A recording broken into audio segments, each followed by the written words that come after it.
Hi friends, मैं इरशाद आप सभी का स्वागत करता हूं आपके इस यूपीएससी लवर चैनल पर। आज हम लोग जो है डीडीयू एग्ज़ाम के पॉलिटिकल साइंस के एमए एंट्रेंस एग्ज़ाम का प्रीवियस ईयर क्वेश्चन पेपर का रिव्यू करेंगे आपके सामने और इसका आंसर भी आपके सामने हम बताएंगे। अतः आपसे रिक्वेस्ट है कि आप इसको अंत तक देखें ताकि आपको चीज़ें अच्छे से समझ में आए। और क्वेश्चन में थोड़ा क्वेश्चन सीक्वेंस में नहीं है क्योंकि हमें बहुत मुश्किल से मिल पाया है, तो आप लोग इस क्वेश्चन को समझने की कोशिश करिएगा, ठीक है, और फिर बाद में सीक्वेंस में कर लीजिएगा। तो हम लोग स्टार्ट करते हैं। ओके, तो जो आपके 2020 में क्वेश्चन पूछे गए थे एमए एंट्रेंस में, उसका पहला क्वेश्चन है लूट पद्धति यह शब्द किसके लिए प्रयुक्त होता है। तो लूट पद्धति यह सीधे आपके संरक्षक नौकरशाही के लिए प्रयुक्त होता है। ओके, फिर आपका नेक्स्ट क्वेश्चन आता है नकारात्मक पूंजीवादी वर्ग का आर्थिक दर्शन है। तो जैसा कि हम लोग बीए थर्ड ईयर में पढ़े हैं कि पूंजीवादी वर्ग का आर्थिक दर्शन आपका नकारात्मक उदारवाद है। ओके, फिर आपका नेक्स्ट क्वेश्चन आता है वह सरकार सर्वश्रेष्ठ है जो न्यूनतम शासन करती है। तो जैसा कि हम लोग पढ़े हैं अभी थर्ड ईयर में कि इसका ऑप्शन सी सही हो गया, यानी कि व्यक्तिवाद। फिर आपका नेक्स्ट क्वेश्चन आता है उग्र व्यक्तिवाद और राज्य विहीनता की बात किस विचारधारा में की जाती है। तो उग्र व्यक्तिवाद और राज्य विहीनता की बात जो आपके अराजकतावादी विचारक करते हैं। ओके, फिर आपका नेक्स्ट क्वेश्चन आता है राजनीतिक संस्कृति एक अवधारणा है। तो राजनीतिक संस्कृति आपकी एक सामाजिक अवधारणा है। ओके, फिर आपका नेक्स्ट क्वेश्चन आता है राजनीतिक आधुनिकीकरण के लक्षण हैं। तो जैसा कि हम लोग जानते हैं कि लुसियन पाई ने राजनीतिक आधुनिकीकरण के तीनों लक्षण बताए हैं।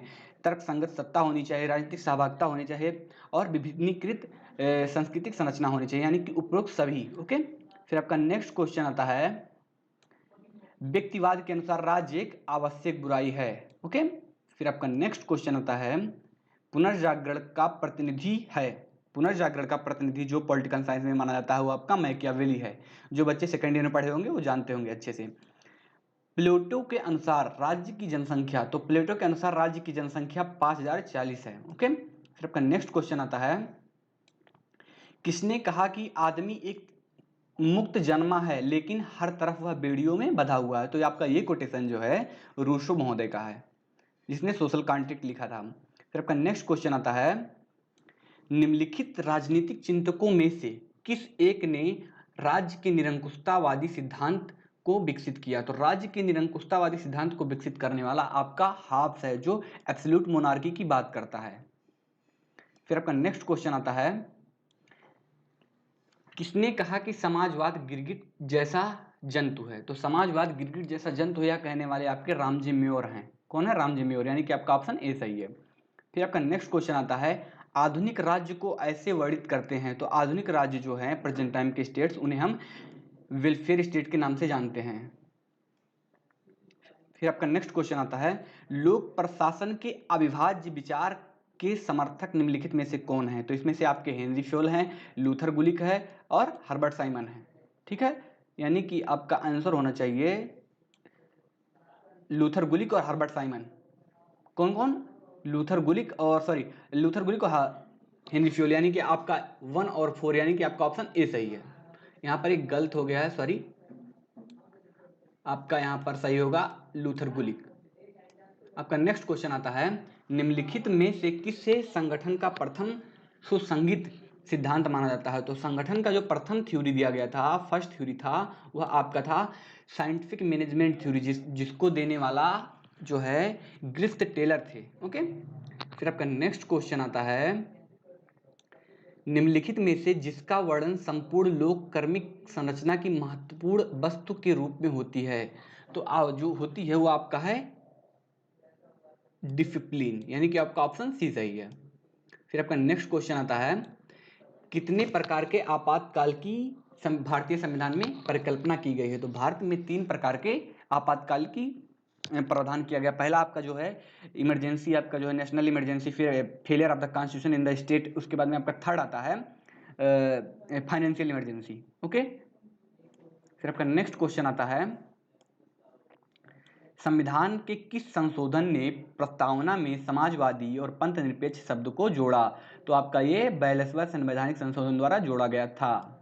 फिर आपका नेक्स्ट क्वेश्चन आता है वह विषय जिस पर केंद्र और राज्य दोनों कानून बना सकते हैं। तो केंद्र और राज्य समवर्ती सूची पर कानून बना सकते हैं, परंतु जब विवाद उत्पन्न होता है केंद्र और राज्य के बीच तो सेंट्रल गवर्नमेंट की जो सहमति होगी या सेंट्रल गवर्नमेंट की जो बिल होगी उसको मानना पड़ेगा।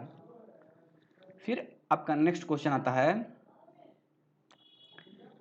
आपका नेक्स्ट क्वेश्चन है भारतीय संविधान अंगीकृत किया गया था। तो भारतीय संविधान अंगीकृत किया गया था 26 नवंबर 1949 को ये अंगीकृत किया गया था, लेकिन इसे लागू 1950 में किया गया था। ठीक है। फिर आपका नेक्स्ट क्वेश्चन आता है, निम्न में से कौन भारतीय संविधान की प्रारूप समिति का सदस्य नहीं था। तो भारतीय संविधान में प्रारूप समिति का सदस्य जो महात्मा गांधी नहीं थे। ओके। फिर आपका नेक्स्ट क्वेश्चन आता है, भारत का संविधान कठोर है, लचीला है, कठोर और नमनीयता का मिश्रण है। मतलब ये फ्लेक्सिबल और रिजिड दोनों प्रकार के संविधान की बात करता है भारतीय संविधान, यानी कि आपका ऑप्शन सी सही है। फिर आपका क्वेश्चन आता है क्वेश्चन नंबर 15, भारतीय संविधान में विधि के शासन का सिद्धांत लिया गया। तो भारत में विधि के शासन का सिद्धांत आपके ब्रिटेन से लिया गया और विधि के शासन का सिद्धांत आपके डायसी महोदय दिए हैं। फिर आपका नेक्स्ट क्वेश्चन आता है, निम्न में से किस में से भारतीय संविधान ने सर्वाधिक उपबंध उधार लिए हैं। तो 1935 का जो एक्ट है यहाँ से भारतीय संविधान के मैक्सिमम प्रोविजन लिए गए हैं। फिर आपका नेक्स्ट क्वेश्चन आता है, सत्ता का परंपरागत सिद्धांत आधारित नहीं है। तो सत्ता का जो परंपरागत सिद्धांत है आपका वो कानून पर आधारित नहीं है, वो रीति रिवाज प्रथा परंपरा पर आधारित है। फिर आपका नेक्स्ट क्वेश्चन आता है, कानून बनाने एवं लागू करने की शक्ति है। कानून बनाने एवं लागू करने की शक्ति आपकी पॉलिटिकल पावर आती है। फिर आपका नेक्स्ट क्वेश्चन है, शक्ति का स्वभाव है भ्रष्ट करना और अधिक शक्ति अधिक भ्रष्ट करती है। यह किसका कथन है। तो यह आपका लॉर्ड एक्टन महोदय का कथन है। ओके। फिर आपका नेक्स्ट क्वेश्चन है, निम्नलिखित में से कौन सही सुमेलित नहीं है। तो आपका जो ये है option number D, political order and political decay, ये जो है सही सुमेलित नहीं है, क्योंकि ये political order and political decay ये फ्रांसिस फुकुयामा की बुक है। फिर आपका नेक्स्ट क्वेश्चन है, पदोन्नति का सामान्य तौर पर अर्थ है। तो पदोन्नति का सामान्य तौर पर अर्थ जो है उपयुक्त सभी होगा, क्योंकि जब आपके पदोन्नति होती है तो आपके पद में बदलाव होता है, आपके कर्तव्यों में भी बदलाव होता है और पदवी में भी बदलाव होता है, आपके वेतन में भी बदलाव होता है। ओके। फिर आपका नेक्स्ट क्वेश्चन आता है, निम्नलिखित में से किसने नौकरशाही संगठन का नाम दिया जो अपनी गलतियों से सीखकर अपने व्यवहार को सुधार नहीं कर सकता। तो इसका क्वेश्चन मुझे कंफ्यूजन में है, तो हम इसको आंसर नहीं देंगे, आप लोग इसको सर्च कर लीजिएगा। ओके। फिर आपका नेक्स्ट क्वेश्चन आता है, लोक प्रशासन पर तमाम नियंत्रणों से वह जो ज्यादा सतत एवं सुधारक है वह है। तो आपका इसमें आता है एग्जीक्यूटिव।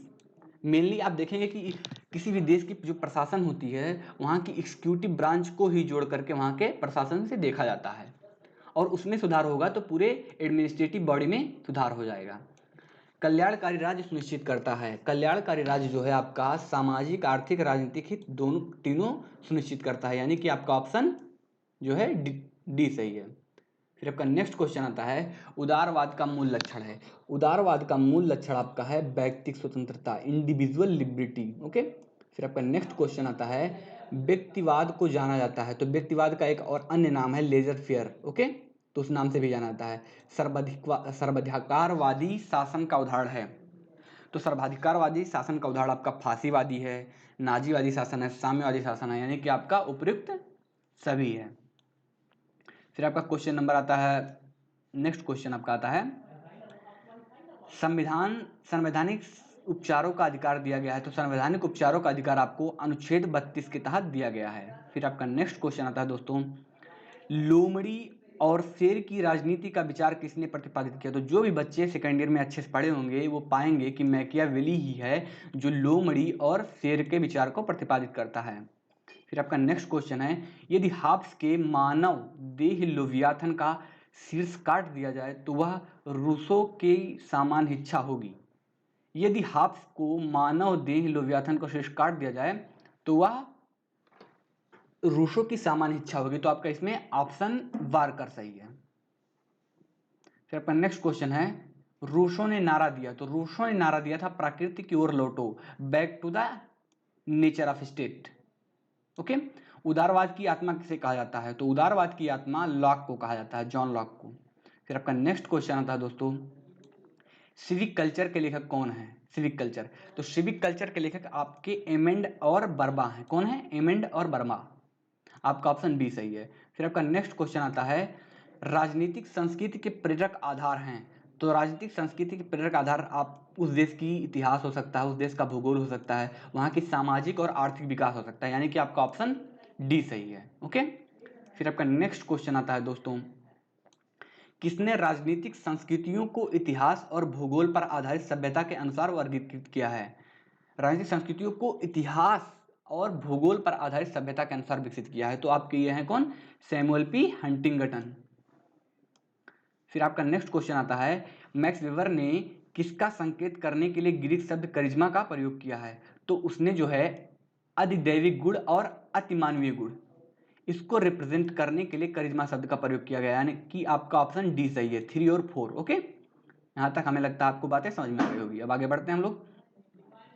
फिर आपका नेक्स्ट क्वेश्चन है, राज्य की उत्पत्ति का सबसे आधुनिक सिद्धांत है। तो राज्य की उत्पत्ति का सबसे आधुनिक सिद्धांत आपका है विकासवादी सिद्धांत।